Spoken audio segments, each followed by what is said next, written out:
तो गाइस कैसे हैं आप सब लोग। मैं हूं आपका दोस्त अरसलान और आप देख रहे हैं मेरा चैनल मांगा पीक। तो लेगेसी ऑफ असैसिन किंग के एपिसोड 30 के साथ हाजिर हो। तो इस एपिसोड की शुरुआत में हमें फोर्थ जंग मास्टर का सीन दिखाते हैं जहां पर शाइन वी उसके पास होते हैं और उसे कहते हैं कि आपको पता है थर्ड जंग मास्टर कहां पर है। तो वो कहता है मुझे सब कुछ पता है। तो वो डॉक्टर उसे कहता है कि सर अगर आपको ये पता है तो फिर आपको ये भी पता होगा कि वो वहां पर क्या करने के लिए गया है। कहीं ऐसा तो नहीं है कि उसे पता चल गया है कि बिजर्क स्क्वाड की कैप्टन ने आपके पास से पैसे लिए हैं। तो वो कहता है हो सकता है कि उसे इस बारे में पता चल गया हो, लेकिन उसे इस बारे में पता कैसे चल सकता है। ये एक बहुत ही कॉन्फिडेंशियल इन्फॉर्मेशन थी, ये एक बहुत ही राज की सीक्रेट की मीटिंग थी जिसमें मैंने उसे पैसे दिए थे, किसी को भी इस बारे में पता नहीं है। डॉक्टर उसे कहता है कि वो दोनों इस वक्त फाइटिंग कर रहे हैं। तो फोर्थ जंग मास्टर कहता है ये तो बहुत ही अच्छी बात है कि वो फाइटिंग कर रहे हैं, इससे मुझे ये तो पता चलेगा कि दोनों में से स्ट्रॉन्ग कौन है। अगर कैप्टन वहां पर थर्ड जंग मास्टर को मार डालती है तो एक शिकार से एक तीर से दो शिकार हो जाएंगे, यानी कि थर्ड जंग मास्टर भी रास्ते से हट जाएगा और साथ ही कैप्टन को भी फांसी दे दी जाएगी, जिससे मेरी करप्शन साबित नहीं होगी। इसके साथ ही नेक्स्ट सीन जो होता है फिर से फाइटिंग का दिखाया जाता है। फाइटिंग का सीन दिखाते हैं जहां पर कैप्टन जो होती है अपनी ग्रीन जेड डीमन आर्ट्स को यूज करते हैं, वहां पर एक स्पेशल टेक्निक को रिलीज करते हुए सामने की तरफ एनर्जी ब्लास्ट करती है। वो एक बुलेट की तरह एनर्जी को सामने फेंकती है। तुम्हारा हाचिन कहता है कि तुम तो वाकई में जहां पर मुझे मारने की कोशिश कर रही हो। तो वो उस अटैक को अवॉइड करता है। वो अटैक बहुत ही पावरफुल होता है,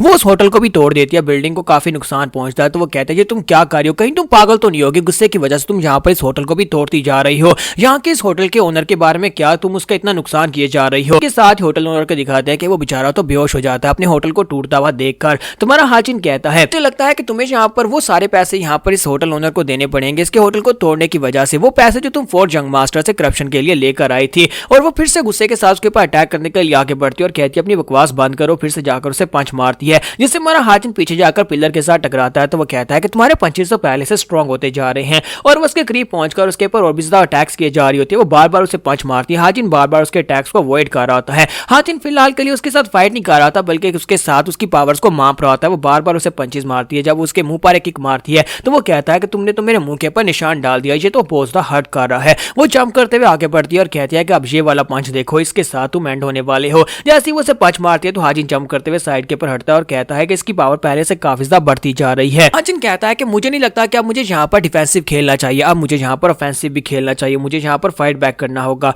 और इसी के साथ ही वो उसके ऊपर काफी सारी किक्स लगाता है, लेकिन वो भी अपने आप को वहां पर डिफेंस देती है अपने बाजू सामने करके। तो हाजिन कहता है कि इसकी एबिलिटीज वाकई में काफी ज्यादा है, जिसकी वजह से यहाँ पर इस बजर्क टीम का स्क्वाड लीडर बनाया गया है, यानी कैप्टन बनाया गया है। आखिर एक कैप्टन के अंदर यही तो खूबियां होनी चाहिए, लेकिन इसे देखकर लगता नहीं है कि ये इस किस्म की औरत है कि ये पैसे की वजह से यहाँ पर किसी के लिए काम करे। मुझे लगता है कि इसके पीछे कोई और वजह हो सकती है। इसके पीछे ऐसी क्या वजह हो सकती है कि इसने यहाँ पर फोर्थ जंग मास्टर के साथ कोई डील की, उसके पास से पैसे लिए, जबकि कैप्टन वहां पर काफी ज्यादा एंजॉय कर रही होती है इस फाइट को और कहती है काफी अरसे के बाद यहाँ पर किसी ओपोनेंट के साथ फाइट कर रही हूँ जिसके साथ फाइट करके मुझे मजा आ रहा है। तुम्हारा हाजिन सोच रहा था इसे किस लिए पैसा चाहिए होगा, इसे पैसा क्यों चाहिए होगा। वो साथ साथ वहां पर सोच रहा था, हिसाब लगाने की कोशिश कर रहा था, जबकि स्क्वाड के लोग वहां पर सोच रहे होते हैं कि यहाँ पर हो क्या रहा है, कैप्टन यहाँ पर फाइट क्यों कर रही है, जबकि उसे पता है कि इसका नुकसान काफी ज्यादा हो सकता है। इसके साथ ही कैप्टन उन सभी लोगों से कहते हैं कि तुम में से किसी को परेशान होने की जरूरत नहीं है, ये मेरा पर्सनल अफेयर है, मेरे पर्सनल अफेयर की वजह से तुम सभी लोगों की पार्टी जो है खराब हो गई। मैं चाहती हूँ कि सभी लोग जाओ जाकर फिर से अपनी पार्टी को एंजॉय करो, जाओ जाकर फिर से वाइन पीना स्टार्ट करो। तो वो सभी लोग खामोश होकर खड़े होते हैं। तो कैप्टन कहते हैं ये मेरा ऑर्डर है और सभी लोग फिर से वहां पर अपनी अपनी वाइन पीना शुरू कर देते हैं और एंजॉय करना शुरू कर देते हैं। जबकि हमारे हाजिन को उसकी जो आती है वजह समझ आ जाती है। हाजिन कहता है कि मुझे लगता है कि ये अपनी स्क्वाड के लिए जीती है, इसने यहाँ पर अपनी स्क्वाड के लिए यहाँ पर करप्शन की है क्योंकि ये इन सभी लोगों के लिए बहुत ज्यादा अच्छी है। तो वो कहता है कि तुम्हारी ऑर्गेनाइजेशन वाकई में बहुत ज्यादा अच्छी है। तो वो कहती है हाँ हम सभी लोग बहुत ज्यादा अच्छे हैं। तो हाजिन सोच रहा था कि मुझे लगता है कि अगर यहाँ पर उन सभी पैसों को इन सभी में बांट रही है तो उसका मतलब यह है कि ये अपने लोगों को खुश रखना चाहती है, इसी वजह से ये सब कुछ कर रही है। इसी के साथ ही गोल्डी को दिखाता है कि हमारी गोल्डी जो होती है वो आगे की तरफ बढ़ी होती है, वो हाचिन की तरफ आगे बढ़ी होती है। वो पता नहीं कहां पर चली गई थी लेकिन अब यहाँ पर उसकी तरफ आगे बढ़ी होती है और दूसरी तरफ से वो फिर से ग्रीन जेट टेक्निक को रिलीज करने की फिराक पर होती है, यानी कि कैप्टन फिर से वहां पर एनर्जी को गैदर करती है और इस बार का अटैक पहले से बड़ा होने वाला है। तो हाजिन उसे कहता है कि रुक जाओ प्लीज, ऐसा मत करना, अभी अटैक मत करना, एक मासूम जानवर यहाँ पर बीच में आ रहा है, मेरी गोल्डी इस वक्त बीच में है। लेकिन वो उसकी बात को नहीं सुन रही होती और कहती है कि अब यहाँ पर चाहे कुछ भी बीच में क्यों ना आ जाए, अब हर एक को मरना होगा,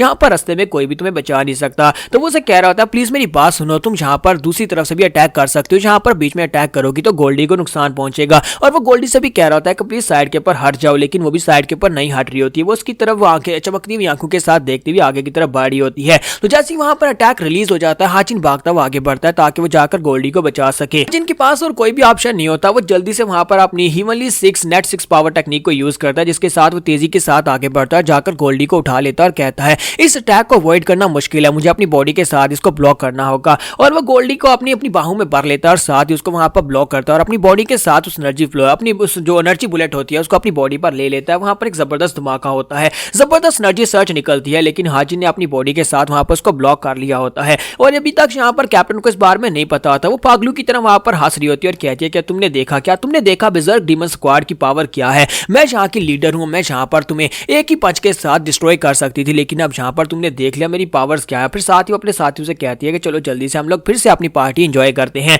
लेकिन वो सभी लोग काफी ज्यादा खुश हो रहे होते हैं। इसी के साथ ही हमारा हाजिन जो होता है बहुत ज्यादा गुस्सा हो जाता है, कहता है कि इसके लिए तो मैं तुम्हें बिल्कुल भी माफ नहीं करूंगा। पहले तो मैं यहाँ पर सिर्फ और सिर्फ तुम्हारे साथ खेल रहा था, लेकिन अब यहाँ पर तुम मरने वाली हो। इसी के साथ ही कैप्टन जो होती है वो अपने साथी से कहती है कि जाओ जाकर थर्ड जंग मास्टर को उठाकर उसके घर छोड़ाओ, क्योंकि वो बहुत ही बुरी हालत में होगा। तो जैसे ही वो आगे बढ़ता है और कहता है कि जंग मास्टर क्या तुम खुद से उठकर जा सकते हो या फिर मैं तुम्हें छोड़ कर आऊं। जब वो वहां पर खड़े होकर बात कर रहा था, इसी के साथ उसके मुंह पर हाथ टिकता है। हाजिन उसके ऊपर एनर्जी को रिलीज करता है और उड़ता हुआ सीधा जाकर कैप्टन के साथ टकराता है और कैप्टन भी उसके साथ टकराकर पीछे जाकर दीवार के साथ पटकती है। दोनों के वहां पर दीवार के साथ पटकने के बाद वो लड़का तो बेहोश हो जाता है। तो हाजिन बहुत ज्यादा गुस्से में होता है। हाजिन कहता है तुम्हारी हिम्मत कैसे हुई, तुम लोगों की हिम्मत कैसे हुई जहां पर मेरी गोल्डी को नुकसान पहुंचाने की? क्या तुम्हें यहाँ पर मेरी गोल्डी दिखाई नहीं दे रही थी? और इसी के साथ ही वहां पर अपने प्रेशर को रिलीज करता है और अपनी पावर्स को रिलीज करता है। जब उसकी डिमोनिक एनर्जी रिलीज होती है, इसी के साथ ही डोंगपिल को दिखाता है कि वो भागता वहां पर पहुंच जाता है। वो कहता है कि जो तो जंग मास्टर का ऑरा है, कहीं ऐसा तो नहीं है कि वहां पर कैप्टन ने उसको नुकसान पहुंचा दिया हो, क्योंकि वो पागल है, वो कैप्टन के साथ कुछ भी कर सकती है। इसी के साथ ही वो भागता हुआ अंदर आता है। जैसे वहां पर आकर देखता है कि उनका वाइस कैप्टन और साथ में एक और सोल्जर दीवार में लटके हुए होते हैं और साथ ही कैप्टन की हालत भी काफी बुरी होती है। तो वो कहती है ऐसा कैसे हो सकता है? मैंने अपनी ग्रीन जेट डीमन आर्ट के साथ इसको डायरेक्टली हिट किया था और इसने अपनी बॉडी के साथ उस हिट को ब्लॉक किया था, उसके बावजूद यहाँ पर सही सलामत खड़ा कैसे है और ये दोबारा से अटैक करने के लिए आगे कैसे बढ़ रहा है? तो डोंगपिल अंदर आता है और उसे कहता है कि जंग मास्टर क्या आप ठीक हैं? तुम्हारा जंग मास्टर उसे कहता है कि हाँ बिल्कुल ठीक हूँ।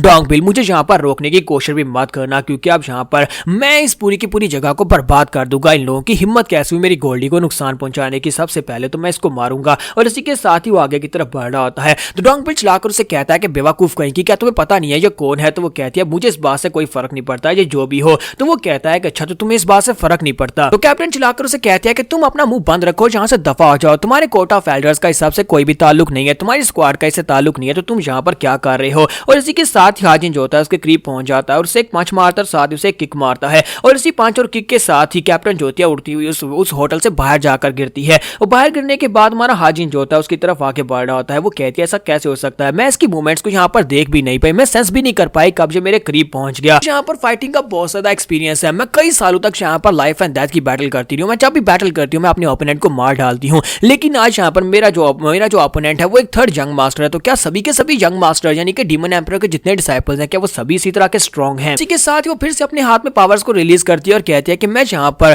फिलहाल के लिए तुम्हारी जान लेने की कोशिश नहीं कर रही थी, क्योंकि मैं थोड़ा लिहाज रख रही थी कि तुम्हें जान से मार दिया तो फिर मेरी स्क्वाड के लिए मुश्किल हो जाएगी, लेकिन तुम वाकई में मरना चाहते हो तो फिर तुम्हारी ख्वाहिश को पूरा कर देती हूँ। और जहाँ पर हम लोग अपने एपिसोड 30 का एंड करेंगे और नेक्स्ट एपिसोड में देखेंगे कि इस फाइट का एंड क्या होने वाला है। एपिसोड की एक्सप्लेनेशन अच्छी लगी हो तो कमेंट करके जरूर बताइएगा और वीडियो को लाइक करना मत भूलिएगा। Thank you.